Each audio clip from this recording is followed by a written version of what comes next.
Good morning, everybody. Coming in on Angel's Wings today. It is another installation or installment. That ain't the right install word. Of the Wings of the Angels podcast. We will be doing another combo video in one day, unfortunately. I had planned to do the recap of last week, run that earlier this week, and then put the preview out on Thursday. Instead, they're both coming out on Friday right before the games. Um, the allergy process has been long. It has been annoying, but we are almost out of the woods completely now. I can go through pretty cleanly without the issue anymore. If you happen to notice anything in the background, I do have a humidifier going just to keep my throat from drying out. But it seems like things are good to go. So we should be able to run our first true live coverage here this weekend, and I am very much looking forward to starting up with a live coverage of some games here. And yeah, so other than that, we should be getting to a proper schedule for going to be doing 3 videos during the week is my expectation. You'll see 2 of them here today. The one we're doing right now is a recap of last week's games, followed by a preview of the current week. The Angel City game itself is going to get a special separate video, just kind of going over some stuff. So, yeah, it's going to be 3 during the week, as well as some live coverage stuff. And we'll see if I can expand that out a little further so that we can. Then, yeah, once week 3 concludes, I'm waiting for March to end because I want to see the teams 3 times before I actually start power rankings. That'll also go up. So, yeah, start looking forward to probably 4 videos in the lead up during the week, followed by actual game coverage in the weekends, that kind of thing. All right, so all that out of the way, let's get ourselves started here by recapping some games. I'm going to bring myself down here. All right. So the opener this year, already a little bit of a surprise. This was not where I thought we were going. The Portland Thorns take on the Washington Spirit, come away with a W. Olivia Moultrie comes away with an unassisted goal at the 52nd minute, only goal in there. Hal Hirschfeld for Washington did manage to get a really good shot in the 75th, hit the post, and Washington was doing better through most of the game. Let in shots, had much more of the possession, a definitive amount. Once you hit about 60%, that's pretty, like, you're controlling the ball a good bit. What was noticeable, though, is even though Portland was getting largely outplayed, they were hitting their spots when it counted. And that, to me, is probably an indicator of what the upper limit of Portland is capable of. It's still really good. You played a team who honestly looks like a title contender to win the Shield or the Cup. And you came away still able to pull off a win, even though you were outplayed. And I think that's what they need to be looking at going forward here.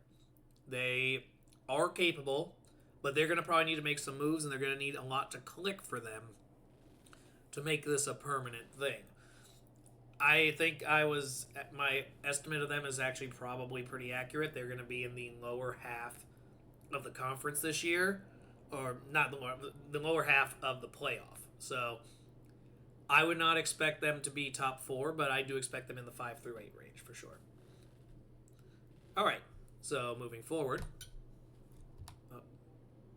Now moving forward, we had Boston Legacy's debut against Gotham, and they legitimately surprised me.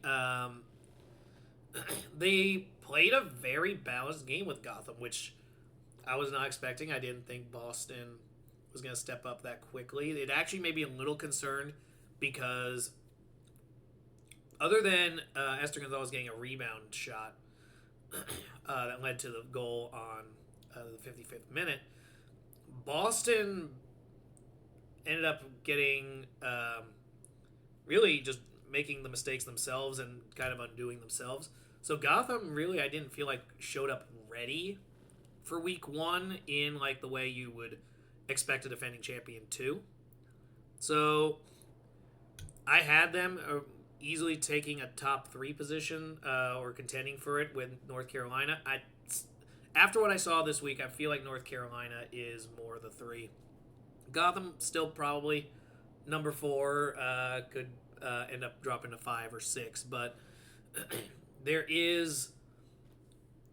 I definitely saw enough from Gotham to know that they are still good. They're still solid, but I've also seen enough to know that there are things you can exploit that an expansion team was able to tangle with you the way they did.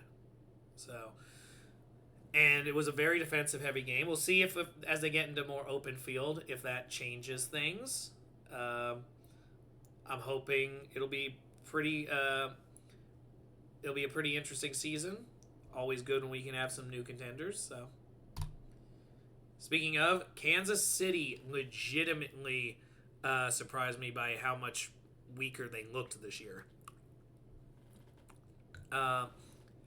So Utah gets the lead early on in the 33rd minute. I know I was looking at the power rankings that other groups had and still had Kansas City up really high. First game, I want to say I was concerned. Yeah, it's impressive that you got 2 goals in the second half, really in rapid succession, like within a span of 12 minutes. Croy Bethune and Ali Sentner had put you back ahead, but you controlled the possession for less than half. You did end up with more shots, but a lot of that came because you were behind. So the Royals, maybe they are significantly better than I was expecting, but this tells me Kansas City is not head and shoulders above anymore. They're not going to be able to run through the Shield this time around, and now I feel like I was right in saying that they are going to have a harder time staving off Washington for that first place mark here during the season. If anything, I felt more confident walking away from this that Washington will be first when all is said and done. But, which is weird because the team that was projected for first won, the team I projected for second lost, and yet now I'm more confident in the second place team. But watching it, like, and just looking at some of the movement there, it could be that Utah is actually stronger, but I'm going to need some more evidence. That's why I'm not doing a real power ranking myself until week 3 is in the books. We will see. Definitely some things to think about. Next up, we got Bay FC taking a 2-1 win on the Denver Summit. Kudos to Denver, getting your first goal in franchise history here. Melissa Kostler, and equalizer. Becky getting the assist to counter Alex Pfeiffer's goal in the 8th minute while they were still getting their feet down. This was basically a 30-minute game, or I guess you could say 32-minute game because the go-ahead goal for Bay FC happened in the 32nd minute with Pfeiffer assisting to Joelle Anderson. But as I look through this, Denver very much, that red card kind of broke whatever plan they had. There was no shot. They were not going to contend 11 on 10 in their first ever game. And so they kind of just once they went down, they kind of rode defensively as much as they could. And yeah, it was Bay dominating by the end. They more than tripled their shots, did triple their shots on target, and then ended up with basically 5/8 of the percentages, or 5/8 of the possession. I don't know why I did fractions. There's percentage literally right there. But point is, yeah, this was a dominant effort once the first 30 minutes were in, and then Bay got the lead, and Denver kind of just shut the game down at that point to just keep it close. Worked out. Bay looks good. Bay might find themselves contending for a playoff spot this year. Denver clearly is a little bit thin and doesn't have a lot of work time worked with each other where they know what to do in certain situations yet. So, yeah, I'm not going to ding them too hard. It's their first game. They definitely showed competitive spirit. But yeah, it's going to be an expansion year. It definitely feels like an expansion year. The Courage getting their 2-1 win here. Specifically, Ashley Sanchez being the only two-time goal scorer this week. So she leads the league in goals. Carolina dominated possession, but actually got outshot by Louisville, which again speaks to the fact that Louisville is a very offense-heavy team. They struggle defending. That's what I saw of Louisville very much represents what I think Louisville is. I think this is a good indicator of how they are. They are not.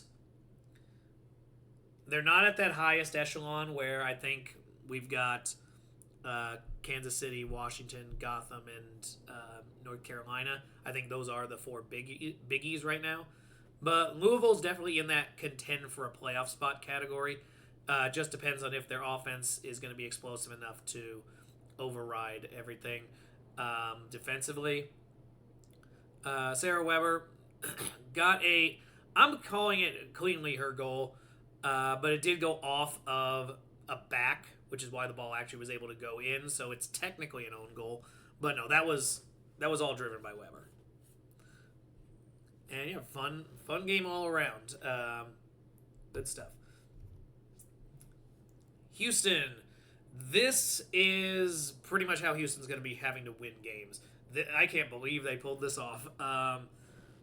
San Diego had over 70% of possession, nearly quadrupled them on shots, more than quadrupled them with shots on target, but just couldn't get anything past goal. Nothing went in, and so they got beat by a long injury time goal from Mackenzie Robb in the first half, and just it never worked out. San Diego, this is a game that screams should have won. They didn't, and these are gonna be points they might want back later on in the season. If it's what I'm expecting in San Diego is in that log jam for a playoff spot, those 3 points might have proved costly. So we'll see. I don't think Houston did much for me to prove that they're not a lower tier squad here, because it does look like they are not going to be able to win a lot of games on raw skill. It is going to be a lot of just manifesting. And yeah, I'm interested in seeing what happens, but happy to be proven wrong if it does. Houston did not wow me in this victory. Then we go to Seattle Reign, picking up a 2-1 win on Orlando. This was a good expression of both teams and why they're both solid. Seattle jumping out to the lead in the 25th minute with Fishlock.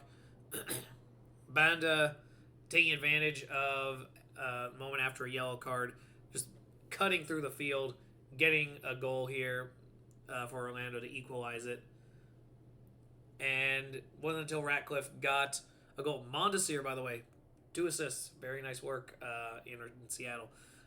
Getting that goal in the last 10 minutes of regular time there. Just a really just back and forth. This is what you would want from two teams that should be contending, I would say right now. Again, you're looking at kind of a logjam here where I'm looking at teams like Orlando, Seattle, Portland, San Diego, Louisville, and probably Angel City, as we're going to talk about in a little bit. It's kind of a 6-team logjam for those 4 spots, and it's really unclear who's going into them right now. And just I'm looking forward to seeing how they all play with each other there. But yeah, it was a battle. It was was fun to see. Very much curious where this is going to go, and if any of these teams are going to show signs of weakness as they start playing through other matchups. Last up here, I'm going to be very brief because I'm going to focus them in more detail in their own video. Angel City 4-0, but they were playing Chicago, so, is what it is. A lot of dominant stuff for Angel City, as you should if you're playing Chicago right now. And yeah, I was very happy camper for this first week, taking first in the table right now, the only team to win by more than a goal. And yeah, that concludes this first go, and I will talk a little more about Angel City in more detail and things that I saw from them after game one in a little bit. So look forward to that. Talk to you soon.